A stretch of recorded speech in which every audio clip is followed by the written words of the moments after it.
Every 40 hours here in the U.S., a black person is killed by police. Dr. James Peterson, Ph.D. and Director of African Studies at Lehigh University, joins us to talk about a new study on that very subject. Thanks for coming back to share with us. Disturbing study, to say the least. It really is. It's a study that's charting the murders of black and Latino folk across the nation. And the numbers are alarming. I think for a long time now I've been talking about and writing about the relationship between communities and the institutions or police forces that are charged with protecting them.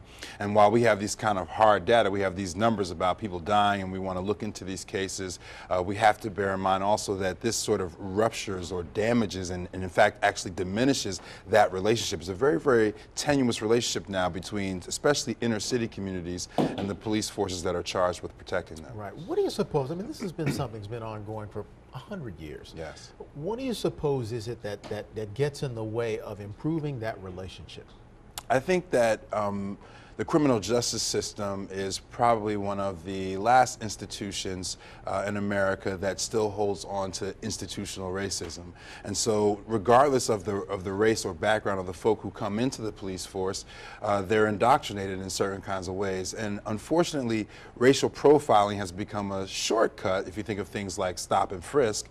Racial profiling, or if you think about the ways in which we respond to 9/11 and try to profile certain folk around issues of terrorism, racial profiling has become a tool and a shortcut of the criminal justice system, and this is one sad and tragic outcome of that. Now, we're talking about nationwide or just pockets here? This is actually nationwide. You can see it's intensified in certain areas. It's intensified in inner city neighborhoods, and it's intensified in certain southern states like New Orleans and Texas. And so there are certain regions that those tensions have run high for, like you said, 100 years, and that's where these numbers are at their worst.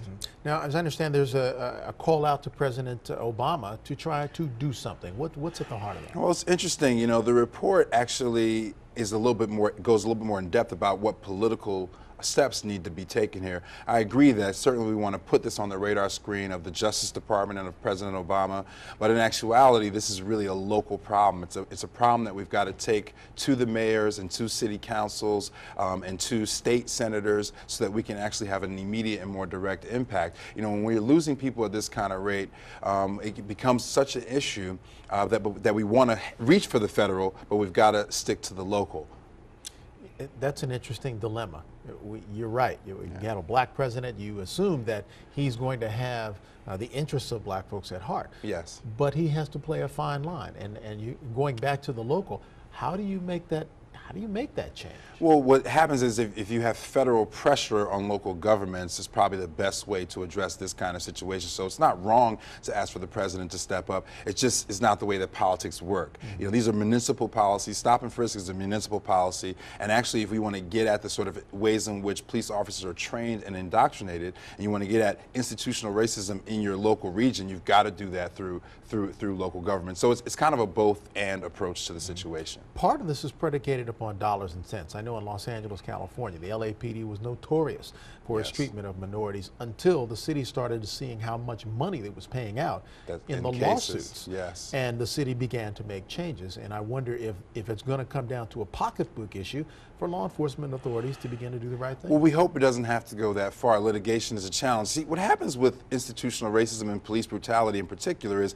we have these big cases like Trayvon Martin, Oscar Grant, Sean Bell, Abner Louimer, Amadou Diallo, these big cases, and they sort of suck up all of the energy, and sometimes they do have big litigious awards that attach to them, but unfortunately it distracts from the real problem that this is a much more pervasive issue and something that has to be dealt with systematically because it's a systematic problem. Are we talking about a return to civil rights movement, or is this something different?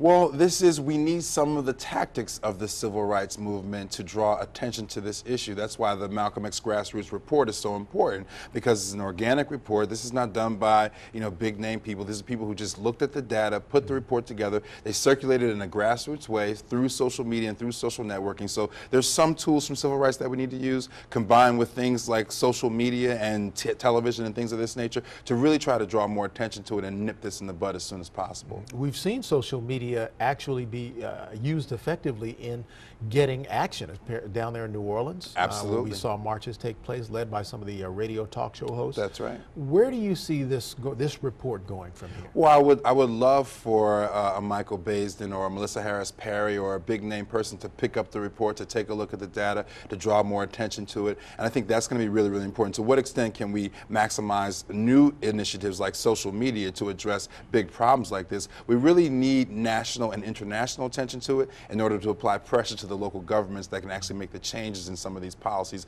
and some of these unfortunately sad situations. Sure, and as we've seen, as goes Black America, so go the immigrant communities that come in. That's absolutely right. There are a number of different ways in which the African American community needs to sort of partner up with other communities of color. Racial profiling in this particular report is absolutely one of those things. We all do not want to lose people in this kind of way to vigilantism and to poor police work. And so coming together around certain issues like this one, I think, is going to be vital to the extent that we can actually put it on the map and draw more attention to it. I'm going to stop you there. Always a pleasure to have you. Thank you for having me, Brian. Yep, take care.